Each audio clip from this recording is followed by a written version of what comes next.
দর্শক, এই বিষয়ে আরো জানাতে ফরিদপুরের ভাঙ্গা থেকে সরাসরি যুক্ত হচ্ছেন সহকর্মী মোসলেউদ্দিন ইমরান।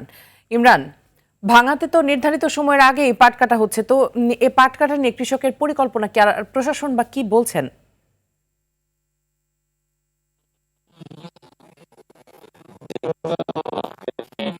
শীর্ষস্থানীয় জেলা হচ্ছে ফরিদপুর, এবং সেই ফরিদপুরের ভাঙ্গা উপজেলাতে এই বছর কৃষক কিন্তু ব্যাপক আগ্রহের সঙ্গে পাট বপন করেছেন, এবং সেই আগ্রহের ফলে কিন্তু এই বছর লক্ষ্যমাত্রার চেয়ে ভাঙ্গাতে আবাদ হয়েছে।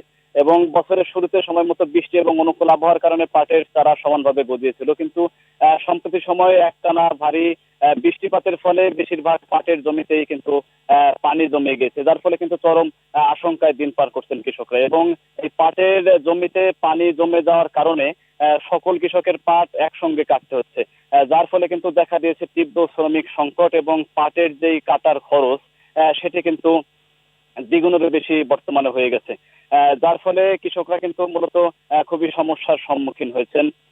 এবং আপনাকে যদি আমি দেখানোর চেষ্টা করি, আমার পিছের যেই জমিটি দেখতে পাচ্ছেন, যেটিতে কিন্তু পানিতে পাট ডুবে গিয়েছে, এবং এই একই চিত্র কিন্তু শুধু এই জমির না, ভাঙ্গার বেশিরভাগ পাটের জমিরই কিন্তু একই চিত্র। তো এই বিষয়টি নিয়ে আমি কথা বলেছি কৃষি কর্মকর্তার সঙ্গে, তিনি কিন্তু আমাকে জানিয়েছেন যে এই বছর যেহেতু পাট বড় হওয়ার আগেই কৃষকদের কাটতে হচ্ছে, তো সেহেতু যদি সরকার থেকে কোনো রকম প্রণোদনা আসে তাহলে সেটি কিন্তু ক্ষতিগ্রস্ত কৃষকেরা পাবেন। এবং কৃষকদের সঙ্গে আমরা কথা বলেছি, কৃষকরা জানিয়েছেন যদি সরকার থেকে পাটের দামটি একটু বেশি করে নির্ধারণ করে দেয় তাহলে কিন্তু তারাই ক্ষতি কাটিয়ে উঠতে পারবেন।